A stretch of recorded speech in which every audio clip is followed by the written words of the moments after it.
Pride and Prejudice, Chapter 5. No, sorry, Chapter 3, Video 5. Some previous questions here. What is the past of behold? And try to make up a sentence for yourself or send it in Whats with behold or the past of it. Answer. The past of behold is beheld, alright? And when you behold, you look with some attention, let's put it this way, you admire as well. For example, everybody was beholding the sky because of the unidentified object that was flying there. Question.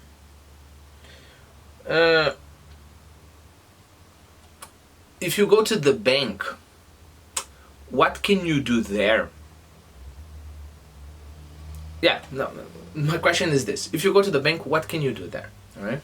But I want you to use one of the words we studied last video to answer your question. Answer.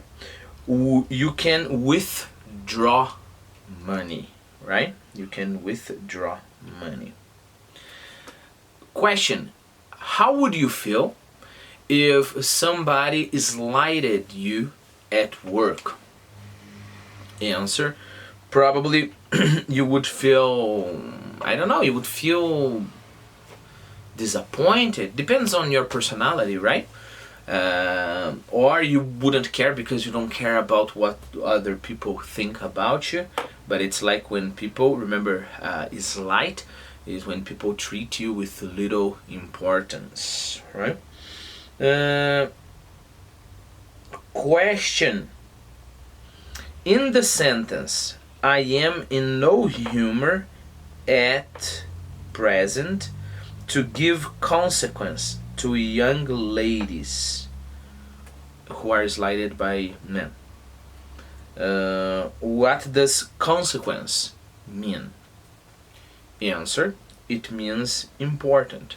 Of course, in this context, I don't know, attention. Sorry, I said important, importance. Attention as well, right?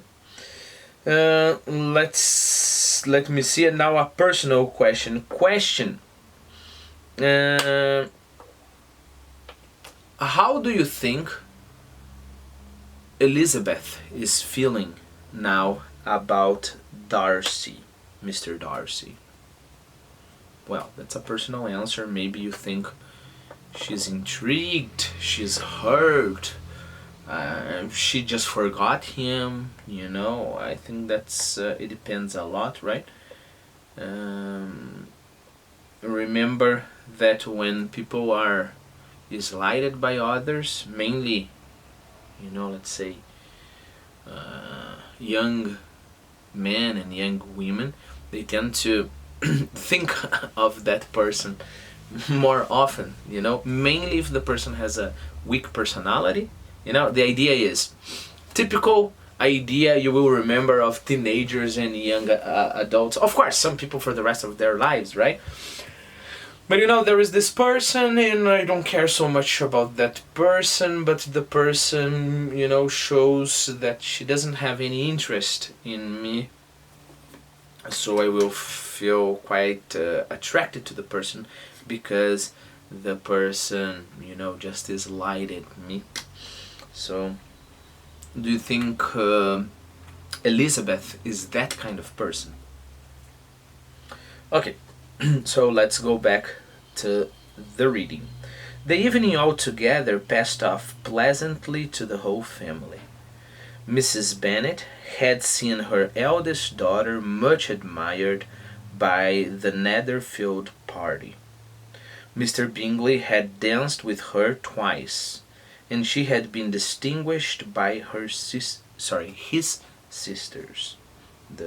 Mr. Bingley's sisters admired her. Jane was much gratified by this, as her mother could be, though in a quieter way. She didn't show so much how happy she was, not because she's introspective or anything like that, but because her mother is very loud, right? Elizabeth felt Jane's pleasure. It's interesting because we have an isolated sentence, right? Elizabeth felt Jane's pleasure, period. I think that shows that this is an important trait of Elizabeth's personality, you know? So I think we're kind of answering our last question, because, you know, she was looked down on by somebody very important, Mr. Darcy, right? She wasn't not even close, nearly as admired as her sister, right? And even though, you know, she felt Jane's pleasure. I think that's very, very interesting, okay? And I think the point here is, how much is the person trapped inside of herself? So again, I think that's a very important point. How much is the person trapped inside herself?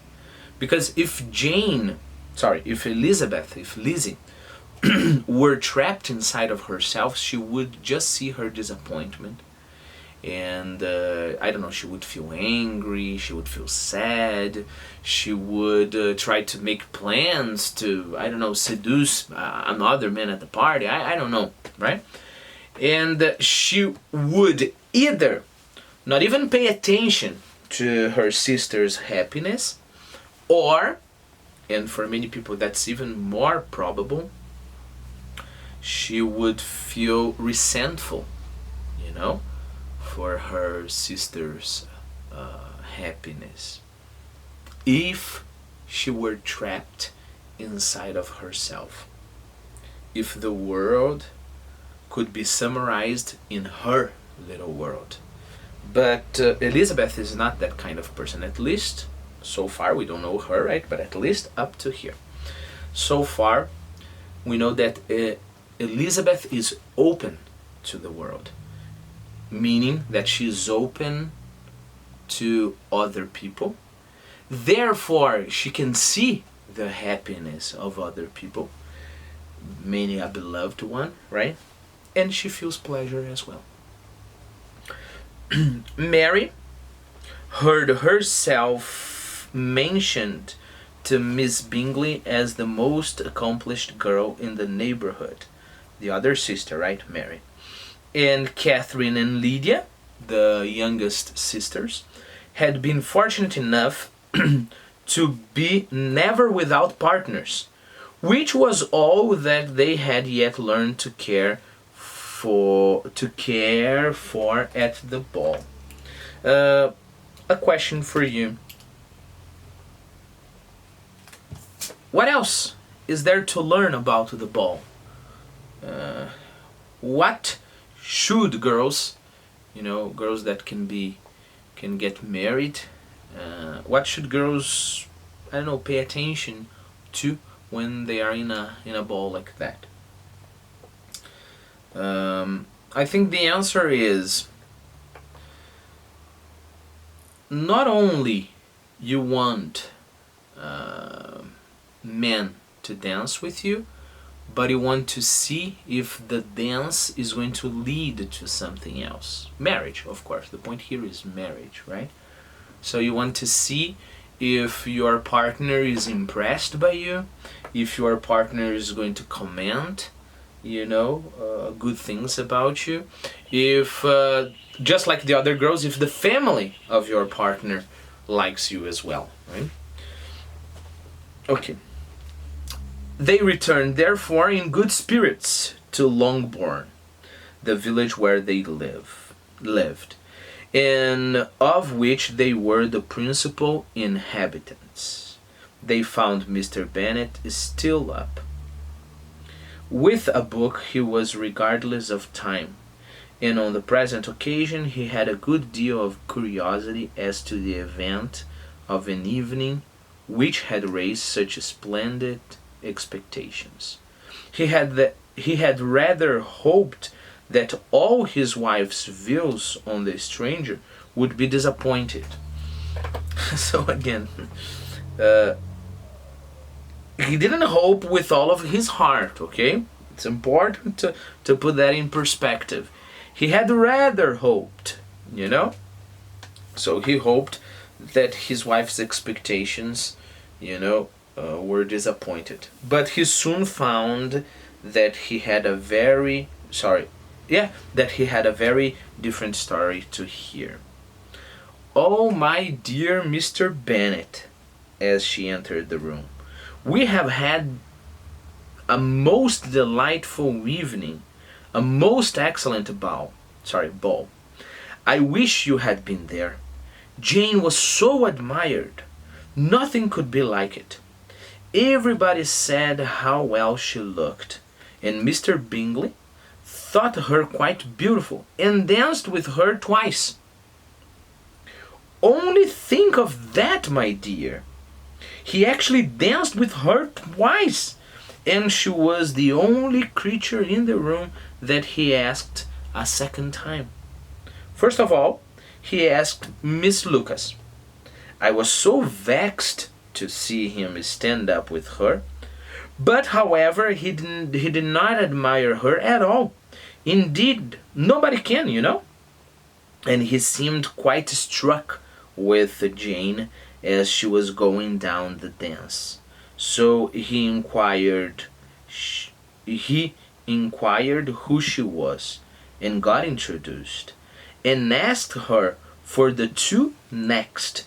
Here there's an important fact. I confess I don't know all the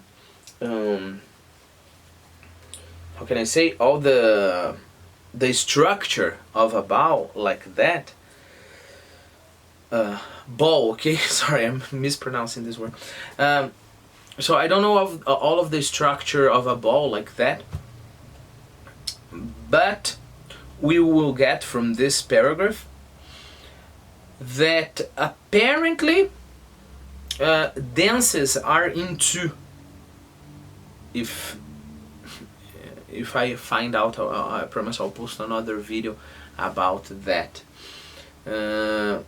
So you would ask a partner, and then you would have two dances with this partner, and in that those two dances would count as one group.